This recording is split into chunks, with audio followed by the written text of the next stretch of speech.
Our discussion today is going to focus on 1920s America, and this is sort of one of my favorite topics to talk about here. We've got a lot kind of packed into this. There's culture, there's sports, there's politics, there's economics, there's eventually sort of good times, bad times. It's got sort of a little bit of everything. It's fun, it's silly, it's frivolous. We're going to be talking about African Americans making great strides. So there's really just a lot of fun stuff, from music and everything else with this as well. So just sort of buckle up as we go through this kind of potpourri that is one of the massive American changes in terms of its society. These decades that make big changes. 1920s is, of course, one of them. All right. We are going to start a little bit with politics. Don't get too sort of flicked out with this, because there's also going to be a strong social component with this. And that is, we're going to see a major political change, and that is rejection of the progressive era. Okay, and our main character, at least initially, is going to be Warren G. Harding. He is the senator from one of the senators from Ohio. He's polite. He's unassuming. There really isn't a whole lot to him, and he's going to win the presidency in 1920. Thanks to strong anti-foreign sentiment in the United States in the wake of World War I and the dirty Versailles Treaty. A lot of Americans sort of felt betrayed by the Allies. They felt that their war effort had been for, well, we just made Britain and France rich and gave them colonies, and what? I thought we were going to fight in democracy, fight to end all wars and grant democracy to everybody, and it looks like we're just going to tick the Germans off and make them want to have another world war. All right. As I mentioned, progressivism has also really run its course, at least for a little while in American history, and that is Americans are ever increasingly turn against what they refer to as Wilsonian do-goodism, that the government's in everything. It tells you what you can eat, it taxes your income, it's sort of running the show, and Harding promises a return to normalcy, which isn't even a word, but if you've been paying attention to American politics, you don't have to be able to speak real English to get elected president of the United States, and he's going to win big, okay? Despite the fact that he really doesn't have much of a platform, and he's kind of an empty suit. I mean, he's a nice guy, but there's not much to him, all right? So what is this anti-foreignism? What does it cause to happen? Americans are, for the first time, going to restrict their immigration really harshly for basically everybody. One of the things they're worried about here is a lot of these immigrants that are fleeing now, blown up Europe, war's over, and so travel restrictions are lifted, so they're going to flood the United States. The United States is very worried about socialist, communist, anarchist agents coming into the United States and trying to take it over. That's crazy talk. Who would come in the United States, a country the size of it? Look, they just took over Russia in 1917. They've got communist gangs, beating people up on the streets of Germany at this point. You've got communist groups very active in places like Italy. So it doesn't seem like a real crazy kind of idea. And so we're going to have, for the first time now, a quota system to check the flow of immigrants into the United States. This anti-immigrant racial hatred is really going to reach an all-time high. It's going to get pretty ugly, but a lot of this is going to find a political expression in the first of kind of two major Red Scares in American history, 1919 and 1920. This is where Americans they saw red kind of everywhere. Red, of course, being the color of communists. And they're worried about the spread of communism into the United States. So basically all leftists, socialists, union workers, people of that kind of stripe, they're all kind of lumped into this, and they become almost enemies of the state. You got mass jailings and, in some cases, deportations for people that are born in other countries. Best example of this is the Sacco and Vanzetti case. And it's a couple of these guys are socialists, and there's a police officer that gets murdered, and there's questions about, well, who saw what and whatever. And I really don't think, after kind of having looked into this myself, there's probably not really enough evidence to, for sure, an impartial kind of jury today. I don't think they would sentence these guys to death. But that's what happened. Sacco and Vanzetti, despite the really lack of convincing evidence, they are both sentenced to death. And the judge, when he's looking at these guys, and of course they're of Italian descent, he looks at them and he says, well, I can tell, you guys are dirty and guilty, and you're narrow-set eyes, you guys are Dago bastards, you must have done it, and you deserve to die. So those are his words. So that's what's going to take place here. And so, come unto me, ye oppressed. So instead of the hopeful immigrant family that we saw in previous sections where they're looking at the Statue of Liberty and, we're going to start a new life in America. Instead now you've got the immigrant. He is a European anarchist. He's got a bomb and a knife, and he's sneaking up on Lady Liberty. He's going to stab her in the back and, blow up her head or something. So this is another political cartoon of the same sort of milieu, right? And it's Close the Gate, which is immigration restrictions to keep the undesirable European immigrants who actually has a bomb forehead, which might be a kind of a cool Halloween costume for those of you who are still looking. All right, I promised to talk about the women's suffrage movement, but I want to talk about it as one sort of long thing. So instead of talking about a little bit in the late 1870s, and then a little bit more in the early 1900s, and then a little bit during World War I, and then finally 1920, I'm just going to compress it all. So this is like a 40 or 50 year discussion all on one slide with this. Now, women had repeatedly made a number of admittedly failed attempts to try to gain the franchise. Well, a lot of people don't realize this, but the federal government really doesn't have a whole lot of say in terms of who votes and who doesn't.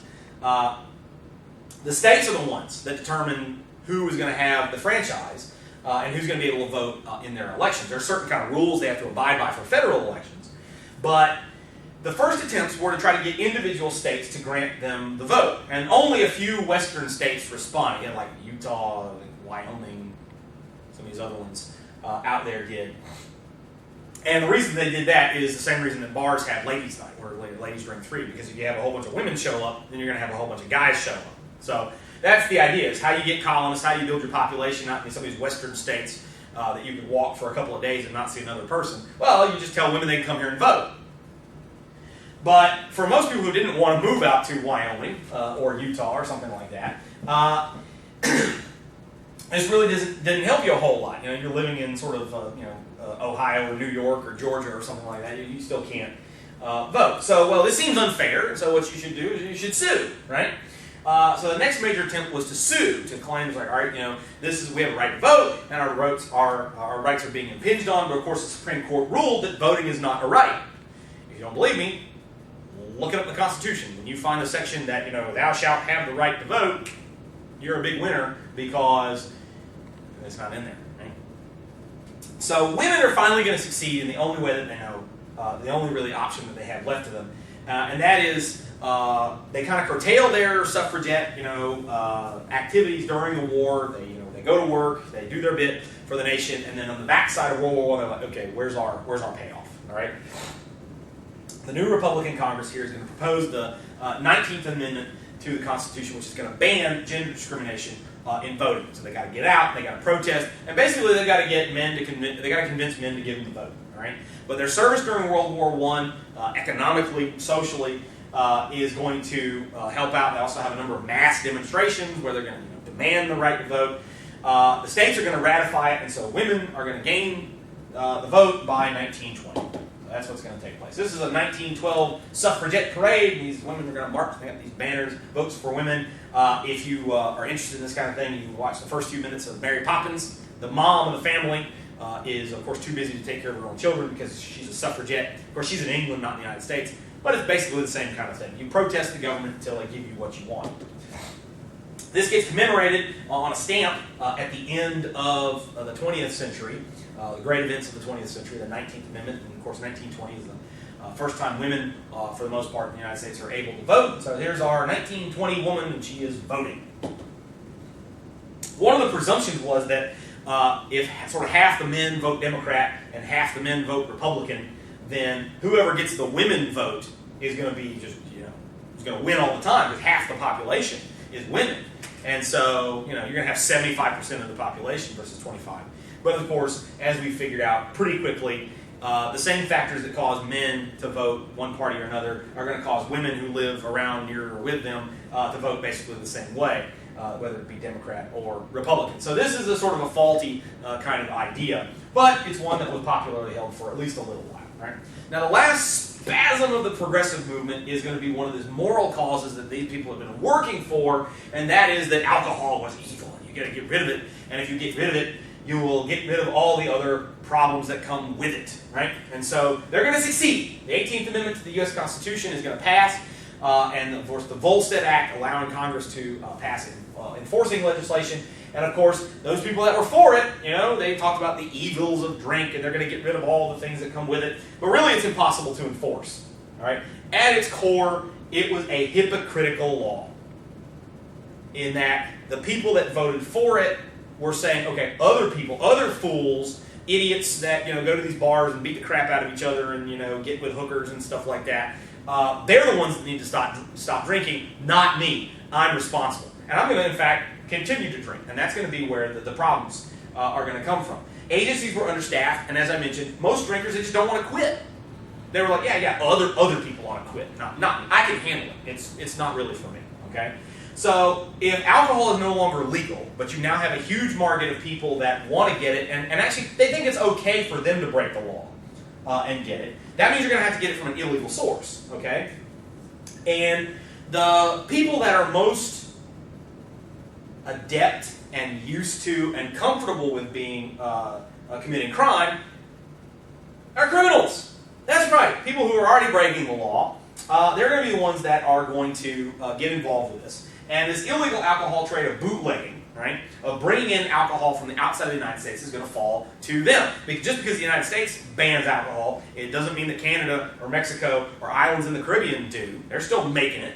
And all you got to do is get it into the United States and sell it surreptitiously. And if you do that, you can sell it for a whole lot more money now because it's illegal, it's dangerous, you may get caught, so the price goes way up. And so these are the guys, these criminals, who are going to go from being sort of two-bit thugs to being multimillionaires because they're already engaged in breaking the law. What's one more law to break, right?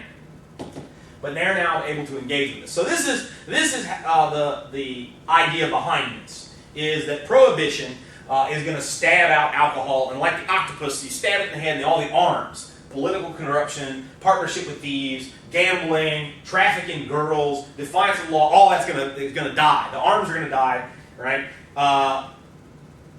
Because you stab the head. The alcohol is taken out of this.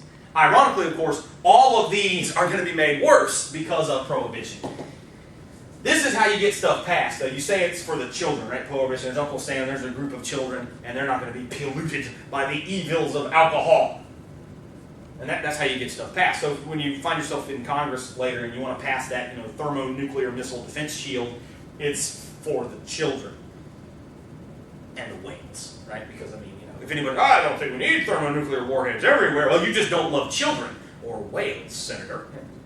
Shut him up, right? So anyway, this is how you get it done. It's for the children. I do want to tell you, as we go on through the slideshow, especially if you're just clicking through as I'm talking, there are some disturbing images. Okay, so this is pre-prohibition. This is what one of these alcohol sort of warehouses would have looked like. If it's post-prohibition, then of course it has to be sort of kept to a secret because the law is going to come in, and that's exactly what will take place. In some cases, these places they do get raided by the police officers, and then that's where it starts to get kind of disgusting because what do they do with it? Brace yourself. Those of you with weak stomach, look away. Right? What do they do with it? They pour it out on the ground. That's it. I can't look at this anymore. All right. So, what effect does this prohibition have, especially when we look at it through the lens of the effect of organized crime? Okay. Typically, these small-time thugs, the sort of city gangs, they all of a sudden become now big-time thugs with millions of dollars at their disposal, and this is all due to the booze business. They're making millions of dollars. Now, the biggest figure of this was Al Capone of Chicago. He was by no means the only one. You had Torrio, you had a bunch of these other ones that were making money hand over fist. But Capone is pretty typical of the era. He used violence to bustle out the competitors. Normally, when you're in a business and somebody else is a competitive business, you try to have a better product or a lower price or better marketing or something like that. You want to put your opponent out of business. Well, when you're Al Capone, the way you put the other people that are selling beer in Chicago out of business is you send dudes with submachine guns and shotguns to their place, and you kill them. And you shoot at them in the streets, and you put bombs in their warehouses, and any of the cops or the civilians get in the way, they get shot too. These guys are the ones that invent the drive-by shooting, okay? And so this is what you would see in cities like Chicago and some other places. You'd have, when they talk about a beer war, they don't mean like guys just sort of dunking each other in like vats of beer or throwing it through the streets and drinking it out of these funnels. No, they're talking about people shooting and killing each other in the streets. Okay. Now Capone was one of these guys that got sort of too big to be ignored, kind of like Boss Tweed. He's too big of a criminal, right? So Capone eventually is caught in jail, although the only thing they can get him on is tax evasion. That he was making lots of money and that he wasn't reporting on his taxes. Not the bootlegging, not the murdering, not the extortion, not the political corruption. But this is what they're able to get him on. But the influx of these cash allowed these gangsters to massively expand their influence in America. They're going to enter the prostitution ring, protection rackets, gambling, organized labor. They're going to be getting a whole string of corrupt politicians on their side. By 1930, gangsters were bringing in several times the federal budget in income. They were making more money than the federal government. Holy crap. Okay? There's Al Capone. He looks pretty pleased with himself. This is obviously before he goes to jail. Right? This is Al Capone's car.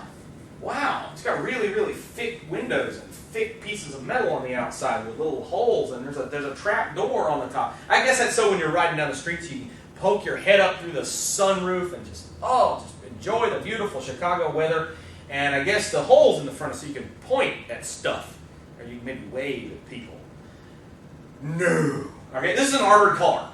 Okay, tires are reinforced, metal's reinforced, the glass is bulletproof, it's got a trap door on the top so you can pop your head out and shotgun or machine gun people. This is what happens when you give Al Capone millions of dollars. He's going to get himself a little private army. They're going to go and they're going to shoot people. This is Bugs Moran. Bugs Bunny is named after this guy. I'm not exactly sure why. I guess just Bugs became kind of a popular nickname here in the 1920s and 1930s. And these are some of the people that he shot. And this is a police reenactment for the newspaper photographer of the St. Valentine's Day Massacre, where some of these gangsters, they lined up their rivals against the wall, and then they shot them. So, yeah. I don't want you to get the idea they're all Italian mafiosi types. You do have different ethnic groups. So this is a German gang, Berger. You had Irish mobs, Hungarian mobs.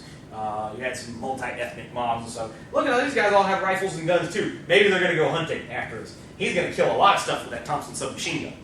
So anyway, this is these guys, right? When we talk about changes though in American culture, the 1920s is, I think, really where for the first time you can kind of see a pretty modern American culture in terms of the way Americans view their society. For the first time, you're going to have what we would kind of refer to as a pop culture. It's going to change the way American men and women sort of relate to one another. The ideas of kind of courtship and marriage are going to change. So a lot of social changes are going to begin in the 1920s that are going to be pretty noticeable and recognizable that we would see here. And so it's not an unfair statement to say, well, American culture kind of exploded and accelerated really, really heavily in the 1920s. In spite of Prohibition, or maybe because of it, right? The 1920s was really a party decade of celebration in a lot of ways, all right? So what do Americans have to celebrate here? You've got music. This is the jazz age. You've got a lot of musical exploits that are really making some major changes to American music. For the first time, you have national sports heroes. You've got a booming economy that really is wrapping up a lot of sectors of the economic situation. So a lot of people are engaging in economic success. You also have an era of gadgets that are going to change people's home lives. It's going to be fun stuff that people can buy, like motorcycles. For the first time, you have major introduction of cinema. It's going to have a big boom. Cinema goes all the way back to the 1890s in America, but the 1920s is one of our big sort of boom periods for American cinema. You've got changes in terms of realism and criticism here in literature, and so all of these are devoted to what are often referred to as the new pursuits of the 1920s. Now, the best example of all of this, the guy that really, if you want to understand the 1920s culturally, is you just look at the life and the impact and the changes caused by and sort of surrounding George Herman, or otherwise known as Babe Ruth. All right. On the one hand, for those of you who are baseball fans, you don't need any introduction. Okay, Babe Ruth, he's Babe Ruth. Okay, it's argued in some quarters, but as far as I'm concerned, he's the greatest baseball player of all time. He's just insanely talented. Okay, he radically changes the game of baseball. He doesn't invent the home run, but he's the one that invents the fact that it's an important part of the game. Ruth routinely hit 50 home runs. With, in some cases, the next guy down the list is hitting like 9. So, and he's knocking these balls, out of cavernous ballparks that are actually a lot bigger in the 1920s than the ballparks are today. So you don't watch some guy hit 40 home runs today, you're like, wow, that was pretty good, okay? These are in ballparks that are a lot smaller. than the ones that Ruth is hitting, 50 or in one case 60 home runs in 1927 out of. He played for the New York Yankees, the largest city, the one that has the best media coverage, the one that has the most national exposure of any team in the nation. He played the 27 Yankees, is often regarded as the greatest baseball team of all the teams that have ever played. But he's more than just a baseball player because he's heavily engaged in the exploits of the 1920s. He's heavily involved as a sports celebrity in the culture of the 1920s. He was really the ultimate press celebrity, to the point that if Ruth were to sort of come back from the grave today and he's kind of walking around, people would still be like, hey, it's Babe Ruth. I mean, how many people would recognize Grover Cleveland? He was President of the United States twice, Nobody would, hey, it's Grover Cleveland. You don't know what he looks like. I mean, you might remember him from the slideshow a few sessions back. But, Babe Ruth rises from the grave today, and 80, 90, 100 years later, hey, it's Babe Ruth, okay? He went to the speakeasy culture and he drank a lot. He was constantly going out. He was a nightclub kind of guy. He drove motorcycles and fancy cars. He wore silk pajamas. He made tremendous amounts of money. One of these people came up to him and said, I heard you're making more money than the president. And he says, why not, sister? I had a better year than he did. Right? Ruth was the 1920s, if you want to look at this kind of thing. So, there he is, doing what he does best, which is smacking home runs into the stratosphere. Okay?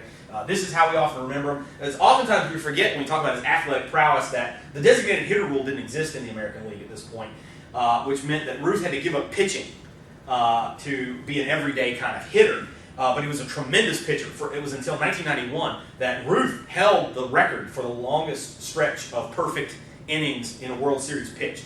A lot of people were saying that he, if it had the designated hitter rule, he would have probably hit something like 800 home runs and won 300 games as a pitcher. He was just a tremendous athlete. He was actually, as he got later in his career, he got kind of heavy. But a lot of people forget that through most of his career, he was a big guy, but he wasn't really a fat guy. And he played very well in the outfield as well. He was making catches that a lot of guys couldn't make. And so he was a tremendous baseball athlete all around. One of the greatest sort of moments here comes from the 1932 World Series with the Chicago Cubs. When the Cubs said, Ruth's coming in, the Yankees are coming to town, what we're going to do is we're going to take the Ruth out and we're going to get him drunk, right? They take Ruth out and they go out and they party all night. The Cubs take him out, and then Ruth won't be able to play the next day. Of course, they're out till like 3 or 4 o'clock in the morning, and they're all getting hammered and stuff like that. And the next day, all the Chicago Cubs guys are all like, my head's killing me. And they look at Ruth over there, and he's fresh as a daisy, and he's playing baseball and doing this kind of thing. He comes up to him after the game, hey, fellas, where are we going tonight? So that didn't work. So they try insulting him, and they go after him here in the next game. And they call him a big fat balloon, and the crowd's hurling insults at him, and the team's hurling insults at him. The catcher's giving him grief. And so finally, Ruth lets 2 strikes go by, and 1, and 2, and then he points to the outfield. And the next pitch, bam! He sends it right to the spot. All right, for those of you who have never tried to hit a round baseball, traveling 80 or 90 miles an hour with a round baseball bat and have it go exactly where you point it to, several hundred feet over the wall, mathematically is not possible. Okay? And for a long time, this was regarded as kind of apocryphal. Well, they said it happened, but it didn't really happen. Or he was just pointing at somebody in the stands. He just waved his kind of hand. And of course, the pitcher, he said, no, I was there. I didn't see him do it. But this was discovered in 1992. This was a home 8mm or 16mm home movie that was shot of the called shot. And you can see how all these discrepancies, we talk about sources in history. There's Ruth. He's standing at the plate, and he's pointing. You can see him. He's doing it. And of course, the reason that the pitcher says that he didn't see it is he's facing the other way. He's thrown his pitch, and he's turned around, and he's walking back to the pitcher's mound, and so he doesn't see it. So anyway. Because he always said, well, if I'd seen Ruth point, I'd have just pitched one. I would have given him one to hit. I'd have thrown him in his ear. I'd made him duck back out of the way.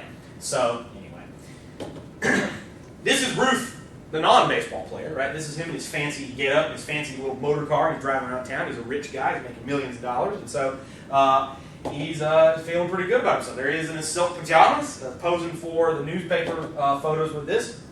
He was the first major sports celebrity to be an endorsement kind of guy. You wanted him. This is him on Helmar beer. He's trying to sell this. And of course, you'd find that he'd have a fan club that you could join. He'd have all these products that he would endorse, and so he's making a lot of money. He's also traveling around the world. Babe Ruth was the first man to hit a home run in Japan. This is him visiting the Hawaiian Islands. They've got this tour of baseball out in Hawaii. There he is. He loved kids. He had been sort of sent to an orphanage because he was an unmanageable little youth. And so he loved kids. He loved dogs. He took time to go and visit orphanages and give shoes and stuff to the kids that were there. And so kids loved him. So he had a lot of appeal with that one. One of the more famous sort of moments of his life and his career is when he's playing baseball and this guy comes up to Ruth after a game. And of course the press is kind of still hanging around. He says, "Listen, my kid is sick. He thinks you're the best thing ever. Come and visit him in the hospital." So the press kind of trails along, thinking, okay, well, what's Ruth going to do? And this little kid, little Johnny, he's sitting there, and he needs this operation. And Ruth tells him, I tell you what, little Johnny, you pull through this operation, you don't die, and I'll hit you a home run in tomorrow's game. I'll hit you a home run, and then you promise you can't die. You got to pull through this, right? Because Ruth, he's just distraught. This poor little sick kid, he's laying in the bed. And so the kid, he's like, in the room of 2, I don't know, hitting 2 home runs in the same game, that's kind of hard. So the press, of course, gets wind of this, and they're all like, oh, Babe Ruth promises sick kid he'll hit 2 home runs, otherwise kid dies. So, no pressure on Babe Ruth the next day as he's going, he's playing in New York. He hits a home run in the 2nd inning, and then he hits a home run again in the 7th that clears all the way out of the stadium. Okay? So the guy's, he's not human. But I don't want to lay too much here on Babe Ruth and on baseball. A lot of people say that actually the number one sport here in the 1920s was boxing rather than baseball. Its number one figure was Jack Dempsey. And so, fight night was great, and the guys would go out and watch these guys, sort of pummel the crap out of each other. You're also going to see this is the first kind of early decade of professional football. There's really not a whole lot to it. There's nothing like the NFL that we're going to see a little bit later. But it does get its early kind of start. And so you will see sports heroes. If you're a fan of football, college football is still way bigger. Notre Dame is having one of its best decades ever in the 1920s. So you're seeing a lot of sports heroes. Again, this is something that today, sports heroes, it's kind of normal. But this is the first decade where you're going to have that. You're also going to see sort of national celebrities of actors and performers. And that's thanks to the growth of cinema. One of the number one film stars here, comedies, is, of course, Charlie Chaplin. Now, these are, of course, up until 1928, all silent films. You don't have the technology quite yet to get sound and the video to match up perfectly. Your number one kind of dramatic actor, this heartthrob guy that all the women they want to go and see, is Rudolph Valentino, who, unfortunately, is put out of business by talking movies because while he had this soulful expression and these women would swoon, it turns out he had a very high, squeaky voice, and so when the talking picture came in, he just really isn't all that romantic. So, poor Rudolph Valentino. But anyway, this is Charlie Chaplin with this. As I mentioned, talking motion pictures do eventually come in by the late 1920s. The first major one is from Al Jolson, who comes out, he sings a couple of songs, and you got to remember, this, for the most part, people have never heard sound match. You may have some guy playing the organ or the piano or something in the background as background music. But you didn't have, people when they talk, their mouths would move, and then they'd flash a card up that says, "I can't believe the train has been robbed," and so you didn't have, this. And so Jolson comes out and sings 2 songs, he turns to the camera and he says, "You ain't heard nothing yet." And they go on into this whole talking motion picture, which of course is what we have today. Unless you're a weirdo art, film person and you want to make a silent movie, in which case you totally can, right? Maybe I should do the rest of the videos like a silent movie. And just point to the PowerPoint. Maybe not. Okay. When we deal with the economic side of things, we've got to understand how the changing economic situation in America is really affecting society. All right. The industrial boom of the war is going to be the effect that it's going to have on the civilian economy is really, really similar to what we see taking place in the United States after the Civil War. The Civil War sort of stimulates industrialization that then gloms on over into the civilian economy. And the same thing is going to take place here. You also have growing electricity grids, and you create a massive business boom here in the 1920s. It's going to be aided and abetted by limited regulatory practices from the Harding administration and then eventually the Coolidge administration. Okay. The way that this works, though, is you've got a 2-pronged approach, and that's you've got to have both of these: mass production and mass consumption. mass production is you create just massive quantities of these in-demand domestic goods, and that reduces the cost per item. So you've got toasters, washing machines, cars, refrigerators, vacuum cleaners, radios. The biggest impact, of course, is going to come from the automobile. It's going to reshape cities and the American living space. It's going to allow the creation of a new type of living space, which instead of urban or rural, you have suburban. You live near the city and you can drive into it, but you've got a backyard, and so it's sort of like rural. You've got some space. You've got a house. You don't live in an apartment complex or a tenement or something like that. And of course, this is all thanks to Henry Ford and his mass production plants with the assembly line and these various methods that he's going to use. By the 1920s, most middle-class families could afford a Model T. So this is something that's really going to make a major change here in American society. So in order to have the other side of this, you've got to have mass consumption. Because if you don't have huge numbers of people buying these products, then these companies are very quickly going to go out of business. So this is largely dependent upon a modern advertising type of industry. And these advertising firms are going to spring up. And one of the first things they got to convince Americans to do is you've got to want more. And the way you do this is you advertise the American dream. Buying and owning and doing all this is what gets you the American dream. Having a house, having a vacuum cleaner, an electric stove, a refrigerator, a car in the driveway, all of that, a motorcycle for maybe a little bit of fun, all of that, that's the American dream. Okay? And you've got to convince people of that, because prior to this, all right, is America had largely been a producer society. That they viewed success as, well, how much stuff did you make? How much did your farm produce? How much do you do at the factory? Now what you're seeing ever increasingly is the identification of wealth is one of a consumer culture. And all of this is going to be paid for thanks to the rapid expansion of the credit system. People are going to be encouraged to possess today and pay tomorrow. This is going to have some relatively disastrous results when we get to 1929, when a lot of Americans are going to be heavily in debt thanks to all their purchases here throughout much of the decade. So here's some of these products that you get here in the 1920s. 1920s washing machine, 1920s radio, 1920s vacuum cleaner, and this really does reshape the way Americans live their lives, especially for women. A lot of these domestic appliances, a washing machine, the idea that you can sort of put clothes in there and the machine does the work while you go off and do something else, and then an hour later, however long, and you come out and you just hang on the line. This is a major time saver for a lot of American women. What had been wash day, the reason you had wash day was because it took you all day. It took you all day to do all this. You had to hand wash every single garment. And of course, just vacuuming up stuff around the house. The idea that it didn't take you an hour to heat up the stove so that way you could cook. Cooking wasn't an all-day thing anymore. You turned the stove on and within a couple of minutes it was hot and you could cook right away. So this changes the way people live their lives, and a lot of people don't understand that. But when we look at this advertisements, okay, the advertising of the 1920s, the Acme, I don't know what this thing is. It looks pretty dangerous, actually. It's only $98, and you should let electricity do the hard work for you. But you see a lot of this stuff in the 1920s. Nice car over there. I don't even know what they're selling. Car's nice. Oceanfront Villa is nice. The clothes are nice. She's nice. I don't know. So whatever it is, they're selling. And there, of course, is a Model T. And made possible thanks to the assembly line manufacture that's going on in places like Detroit. And what that did was you can make a huge number of them, you decrease the cost per item. Most Americans can afford them, but you've got to sell huge numbers of them in order to make it work. And so this is a couple of shots from the Ford assembly plant, how this worked. You just had it go on a conveyor belt and everybody did a specific job. And of course, these people today have largely been replaced by robots, but this is how it works. You do it as efficiently and as quickly as possible, and you decrease the amount of human labor and the amount of time, and that just sends the cost way down. When we look on the cultural front, we also have to take note of some changes here in terms of American society, in terms of music and the social scene.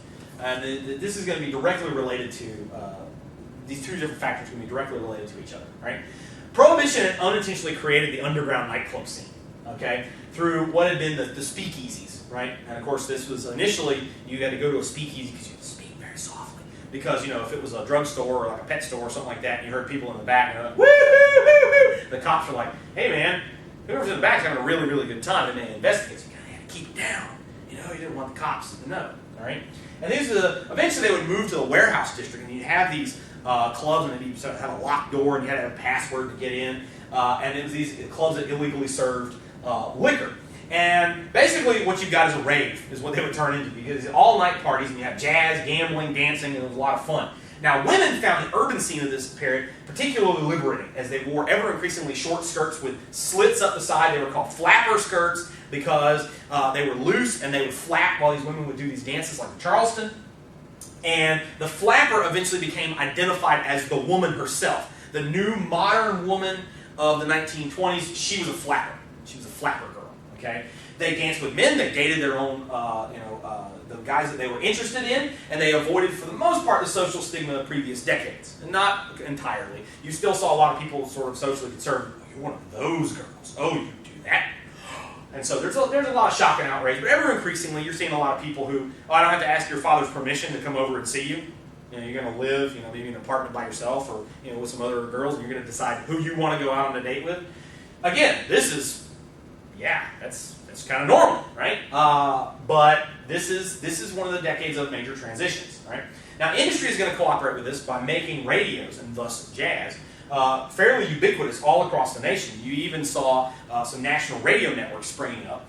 And cinemas, as I mentioned, they produced sound pictures by 1927. You'll see, for example, when we talk about radio and jazz, a lot of Americans, especially a lot of white Americans, they're sort of very hesitant of jazz and some of these other sort of new types of music. They're interested in sort of more older styles, more traditional kind of things. And of course, jazz was black people music. Oh, you can't have that. But national broadcasts of jazz from the Savoy Ballroom here in the 1920s would reach a lot of these people. And of course, the radio announcer would get up and he would talk about these national broadcasts, and they would start them all off as an evening of music and dancing from the Savoy Ballroom. So push back your tables and chairs and prepare to cut a rug to the sounds of it. And they would introduce the acts of the night. So a lot of unsuspecting white people started enjoying black people music.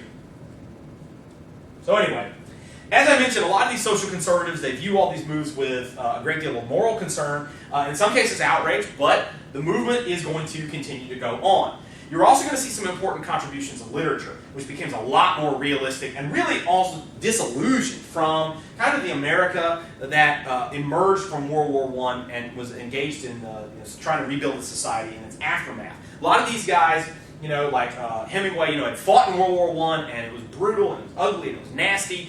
And then they come back to America, and you can't drink legally, and these people are engaged in this sort of consumerism of buy all that you can. And so a lot of these people get kind of disgusted. It seems like there's a loss of American innocence, that there was an America before World War I, and it was kind of innocent and naive, but it was also enthusiastic. And then there's America after World War I. It's kind of jaded and cynical. And these authors like Hemingway and F. Scott Fitzgerald and T.S. Eliot and stuff like that, they put that pen to paper, and they bring that forward. So this is how you get into these speakeasy. You knock on the door, a little trap door opens, musty password, swordfish, and then they let you in, right? So that's what you got going on there. Once you got in, man, it was a party, right? It was a big, good time. There's jazz music, and there's women dancing, and there's all kinds of fun. And you got gambling, you got all kinds of activity, you got the little flapper skirts, and so, man, this is fun stuff, right?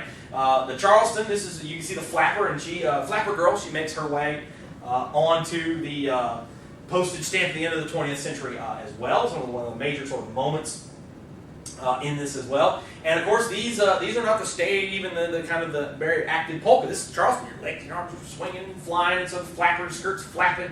You can even go to some costume shops for Halloween, right? And get yourself a flapper girl outfit. Well, I would recommend that only if you're a girl, but if you're a guy and you're adventurous, go for it, right? I got a few slides here on the slideshow that I'm going to skip over that deal with the music, the jazz of the age, and Dixieland jazz as it kind of morphs into the South. But feel free to listen to those on the class website. So when we get into a little more depth and detail, where is this coming from, and what is all of this being generated by? So we have to revert back to the African American community, and really by the time we get to the 1920s, we can finally talk about, some major changes in terms of some upward social mobility for African Americans, all right? And during and immediately following World War I, what you're going to see is the lure of industrial jobs, because as a lot of these white guys are either volunteering or getting drafted into the Army, we need somebody to be in these factories. And so ever increasingly, you're going to see a lot of these northern industrial companies are going to be looking to southern African American labor, where basically a lot of these people that are in the Jim Crow South are being underemployed. They're sharecroppers. They're not working, they're not making as much as they can because they're being oppressed by the Jim Crow system.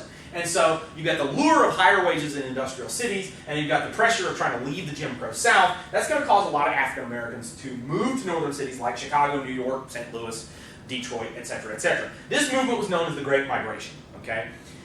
In New York, what you're going to see is the ethnic neighborhood of African Americans, Harlem. You've got a growing population and a growing amount of wealth and wherewithal. I'm not going to say, well, these people, they were rich. No. But you do see that they're going to reach a point of critical mass where they do have enough wealth and resources to support a major African American artistic and cultural movement. And this is, in the 1920s, known as the Harlem Renaissance. And it's kind of the epicenter of all of this. And so this movement is going to produce a number of noteworthy products. The musical triumphs of jazz, a burgeoning social life in the urban setting, musical theater, poetry, business success. More importantly, in some measures, ever increasingly, many white Americans began to enjoy the products of this movement. Whether it was jazz, the theater, we'll talk a little bit here about Shuffle Along, or literature like Langston Hughes. And these are some important changes. So here's some scenes from the Great Migration. African American family, they're on their way to move north. And as they head to these various terminals, to these northern cities, as they begin new lives in urban settings, to find these industrial jobs. But this is the Harlem Renaissance. And it looks pretty much like the urban 1920s scene that you would see in a whites-only kind of establishment. The only thing different is the color of the people. They're wearing nice clothes, they're dancing, there's music, it's good times, right? Here in the 1920s. You did have some smaller venues. You had the juke joints. You will see the blues being played here in the 1920s. But it's really going to find a lot of its teeth when you get to the 1930s, which is a much sadder decade all around. With this as well. There's a street scene from Harlem. It looks like a pretty normal place to be here in the 1920s. Not super wealthy, but then again, it's New York. These are working class kind of people, so we don't expect the Ritz.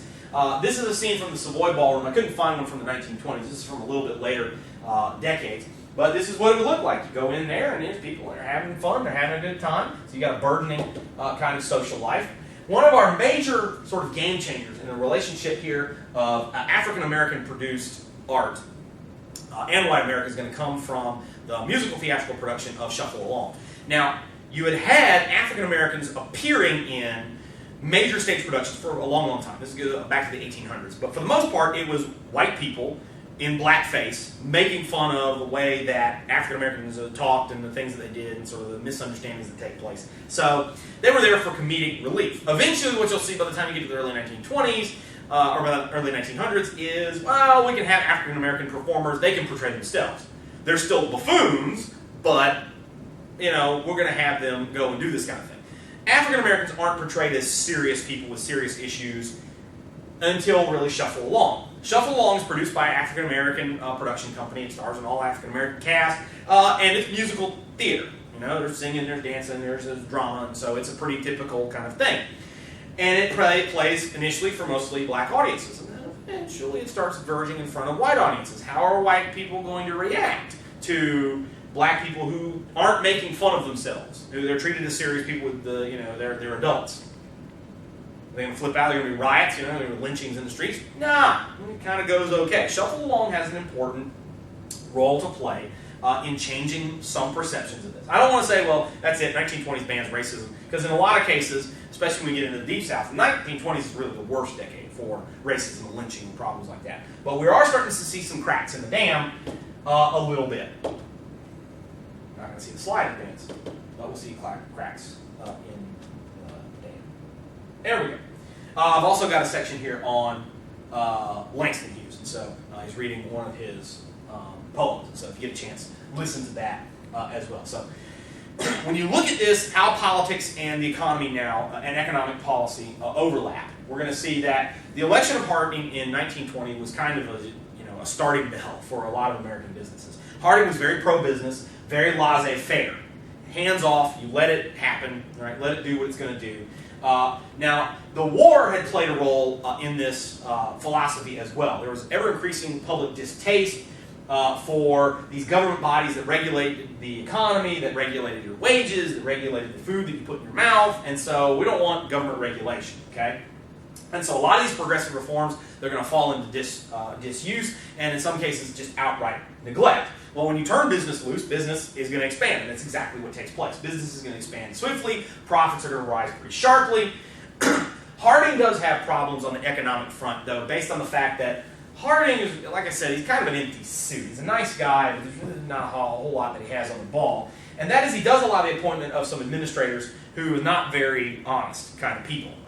The worst of these scandals that are going to break out is very, very similar to what we see with Grant. Personally honest, but not very good judges of character in terms of people that he gives offices of public trust. You're going to have a lot of theft, you're going to have a lot of graft, and the worst of these is going to be the Teapot Dome scandal, where these government officials are going to sell oil that was supposed to be for the Navy, first to the Department of the Interior, and then the Department of the Interior sells the oil to a private corporation, friends of guys that arranged the whole thing, and so it makes basically this whole thing look like guys working on Harding's staff are these dirty sort of politicians, and it looks pretty ugly. So Harding is weakened by the scandal, and he's going to die. He's going to have a stroke in 1923. Now, his successor is Calvin Coolidge, all right?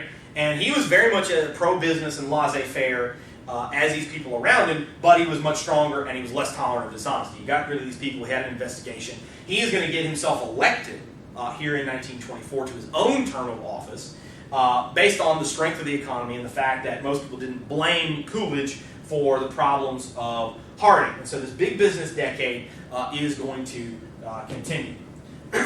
So this is an interesting little political cartoon. This is the Republican elephant. It's got the Teapot Dome scandal tied to its tail as he's trying to run away from it. And of course the Democrats in Congress are laughing about it. And of course it says the first good laugh they've had in years. But it turns out that the Teapot Dome scandal is not going to prove to be fatal to the Republicans. They're going to maintain a lock hold on power in the United States throughout the 1920s, and it's going to be eventually the Great Depression that's going to change all that. All right? So what about foreign policy? Because we have to start looking towards World War II a little bit, and why the United States follows these policies that it does that are going to prove to be so disastrous. Now, when we talk about all of this, you've got to understand American isolationism. This is the policy that the United States had implicitly or explicitly basically followed since World War I, because they didn't want to have anything to do with the rest of the world. The rest of the world's full of problems, and so we're not going to get involved with this. And so first and foremost, you'll see isolationism express itself with, we're not joining the League of Nations. We don't want to get involved. We don't want to accept any more of these wars. And even as the 1920s would then go on, they took further steps to remove themselves from world affairs, not economically, but they definitely didn't want to have a leading political or diplomatic role. Refusing immigrants is just a social outcome of these decisions that these guys are going to make. So Harding is going to start this, and then Coolidge and Hoover are going to follow along through the 1920s, and they are going to try to negotiate away all the problems in the world. They're going to try to get rid of any possibility of war through negotiation.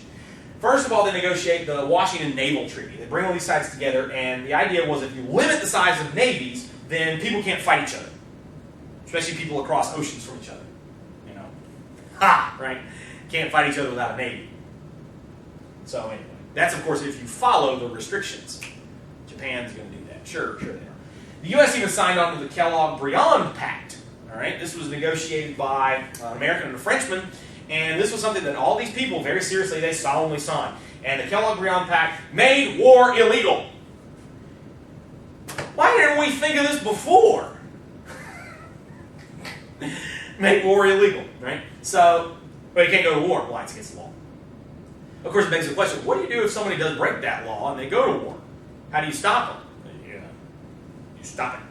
You have to go to war with them to stop them. So anyway, laughably insane.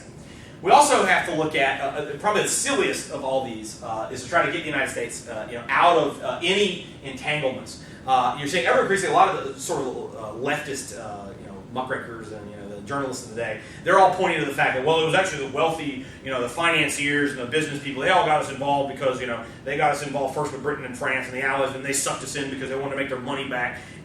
Is utterly absurd because, of course, the United States businesses, they made a lot less once the government was regulating them and they were in the war than they made when they were just selling this stuff to the British and the French.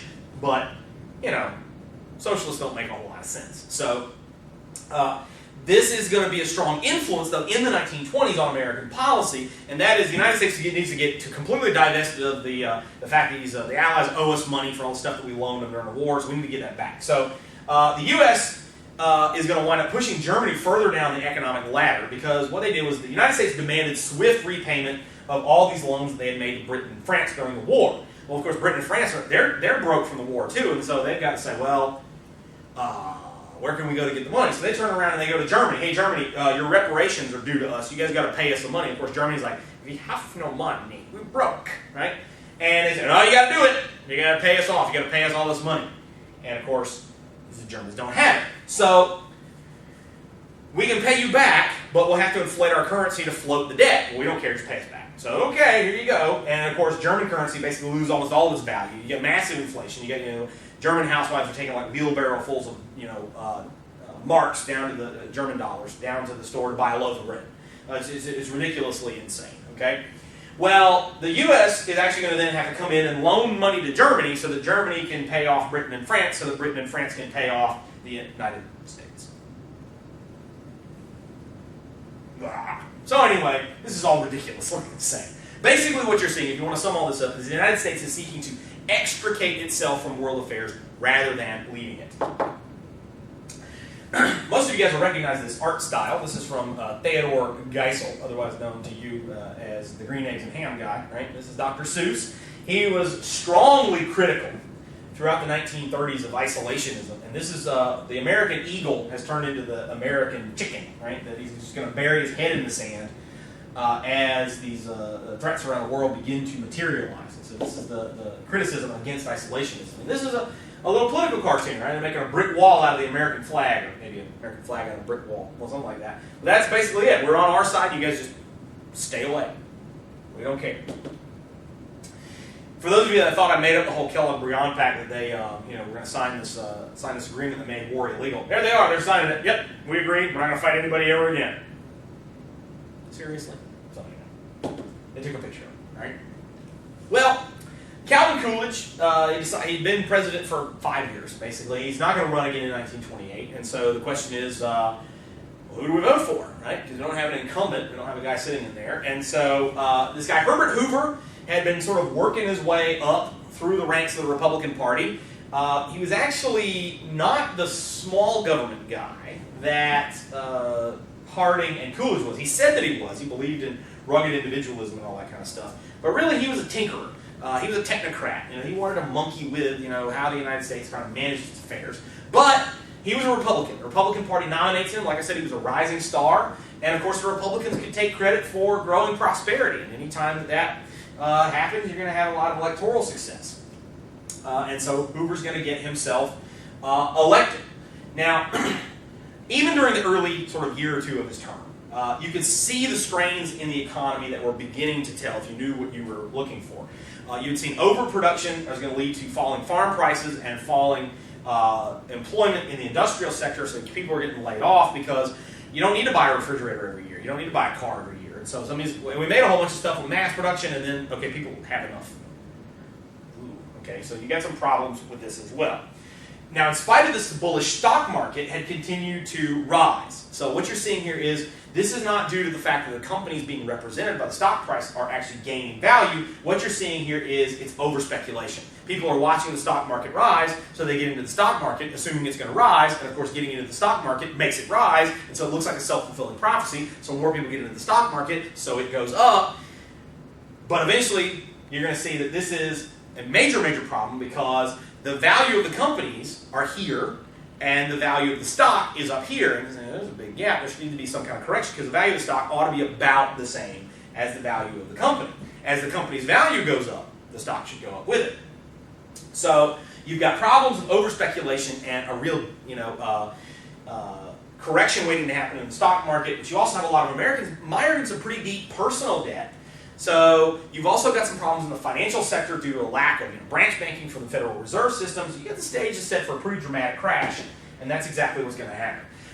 Does this look like the face of one of the most hated men in America? He's just grandpa, kind of. He's a kindly grandpa. Maybe like Obi-Wan Kenobi without the beard, kind of thing. I mean, look at him, turns out that he's going to have, by the end of his term, he's going to have people screaming at him so bad that while he's trying to give speeches, his hands are shaking. So, pretty rough stuff. Like I mentioned, buying on margin, borrowing money to buy, this is what's called buying on margin.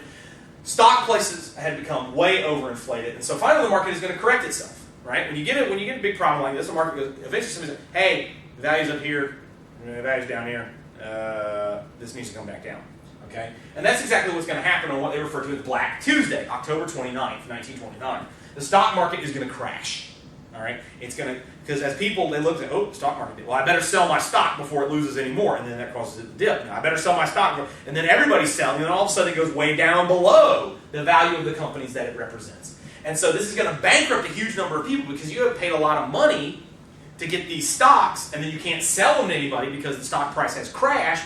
You just lost all that money. It's just gone, okay? This is going to set off a chain reaction first in the financial sector in the United States, and then we're going to say through the idiocy of the American Congress, it's going to cause a chain reaction all around the world. Now, the immediate result was a financial collapse, okay? Normally, I like to pick on bankers, guys like Woodrow Wilson, bankers, they sit there in suits, but let's face it, the guys that sort of make the money go, they keep the economy moving. Whether you like that or whether you hate that, you've got to have this as part of a modern economy. And so you've got losses, and you've got panics, and you're going to see 5,000 banks are going to close in the United States within this within this 3-year period. And that's going to bankrupt basically everybody that's got money in them. And that, of course, makes people afraid to put money in the bank anyway, once they finally get some more money, because the banks crash, they close. And when you don't put your money in the bank, then banks can't make loans to other people so they can get businesses started and hire workers. And so, like I said, the financial sector looks like, screw you, bank, I hate you out of guts, right? But that means that people don't have jobs. It's very, very simple. People can't borrow money to, build a house. So that's how it goes. The banks, of course, are trying to get their assets back, so they're going to be looking at people that owe them money. Farmers who are in debt, they're going to get their farms foreclosed. Industries that are in debt are going to get their assets seized. And, of course, this is going to turn out a huge number of people in both the rural and the industrial sectors into the unemployed lines. So the banks, of course, can't do anything with a foreclosed farm or a seized industrial factory, because the plan is, the banks don't want these. They don't. When you don't pay your mortgage, they don't come and get your house because they want to live in it, right? They come and they get it because they're going to turn around, they're going to sell it to somebody else to make their money back. But with the financial crash, nobody can borrow money to buy these assets up, and so they're just kind of stuck with them. So you've got workers who want to work, factory owners who want the factory to run so they can make profits, and you've got consumers who want to get stuff because they're having to do without, and they all want to do stuff, but the grease, the money, isn't there. It just isn't there to do this, and so you've got all these people just sort of sitting around. And that's how these problems sort of fail to get moving again, right? Now, what you're going to see is the response that Congress is going to take to this crisis is about the worst thing that they can do, all right? So the United States here is in these national problems, and the rest of the world's economy is not in great shape, okay? But the U.S. economy has just crashed. Now, one of the things that should be able to save it is trade with foreign countries. Our wealth has kind of swallowed itself. So we'll bring in wealth from other countries. We'll sell them our stuff. They'll sell us their stuff. But instead, you're going to see that the United States is going to go towards a very protectionist kind of vein, which is, well, our workers are out of work, and so we need to make sure people are only buying American products to put Americans back to work, which sounds good, which sounds patriotic. It's just not how economics works. Okay, foreign trade would have really helped lift the United States out of this. Instead, we get the Hawley-Smoot tariff, which is it raises massive taxes on basically all foreign goods. So, like I said, the idea was it was supposed to protect American industry, help American industry get back on its feet. Instead, what it does is it kills world trade. These other countries basically follow suit. Well, if we can't sell our stuff in America, well, you can't sell your stuff here. And so, well, fine, pox on your house too, right? And what's going to be the end result is not only is the United States going to be mired in this, is basically it ensures that the rest of the world is going to join us, sort of circling down the economic drain and going down the pipe. And instead of just the United States depression, we're going to have a worldwide depression. This is Dies Irae, the day of wrath. No, the buildings didn't actually come toppling down. It's also apocryphal that stockbrokers sort of leaped out of windows because they were so shocked that they were broke. But it was a pretty scary day for a lot of these people who saw their wealth disappear for this. This is the inflation that's going to take hold in Germany in 1923. A German housewife, she's burning her German marks, right, German dollars, in the fire because they were more valuable as firewood than to use them to buy the firewood. This is a run on a bank, right? The people are scared because they've heard that the bank is going to close, so they all show up to get their money out, and when they all show up to get their money out, of course the bank doesn't have all the money in like a mattress in the back. They've loaned it out to make businesses work and make homes get built and that kind of thing. And so everybody shows up, they demand their money, the bank runs out of money, it's forced to close its doors, and then everybody does lose their money. So this is how panics take place, all right? So at first, Hoover's kind of response to a lot of this is to try to do nothing. Andrew Mellon and some of these other guys are telling him, these little depressions are good, these little panics. They clean out the bad businesses, okay? Despite the fact that you've got hungry and homeless and poor people in the streets, okay? This is actually the right policy to kind of follow. I mean, there are some things that you can do sort of for relief-wise, but for the most part, you just got to allow American business to kind of pick itself back up. You can maybe make some financial reforms to get the wheels greased again. But for the most part, the economy has to be allowed to fix itself. What's right and what's popular are not always the same thing. And this is one of those instances because this is going to make you endeared to no one. All right? No one's going to love you. President, these poor and homeless, unemployed people, and what are you going to do about it? Nothing. You don't want me to do anything because I'll just cock it up worse. What? You're not going to do anything to help us? Oh, you hate us and blah, blah, blah. So anyway, this is why we get what we get whenever these kinds of things happens. Men, many of them are forced to leave their families to find work. They take to the rails to go from place to place to find jobs. Women and children, of course, are at home. They're facing starvation. Eventually, Hoover's going to try to organize this into private charities, but of course, they lack the resources and the national sort of coordination that you need to make this kind of changes take place. Hoover's going to attempt to create jobs through these government work programs like Hoover Dam, but of course, you can't hand out jobs to everybody else because the tax money that you're going to have to pay them with has to come from the private economy. And the private economy isn't making any wealth. There isn't enough to give jobs to these people through a government program. If they had enough money to give people jobs, they'd just give them jobs. They wouldn't go through the government. It looks like he's trying to do something, but for the most part, he's just monkeying around with this, that, and the other, and he's kind of flailing his wheels. And it fails to have much of an impact on the overall economy, right? And what you're going to see is people soon come to blame their suffering on Hoover, whether it's his fault or not. This is one of the most famous photos of the Great Depression. This is Migrant Mother, and it really gets the idea of the 1930s and the Depression across. I don't know where the next meal's going to come from. The kids are kind of okay for right now. Is there going to be work? Is there going to be jobs? And what are we going to do?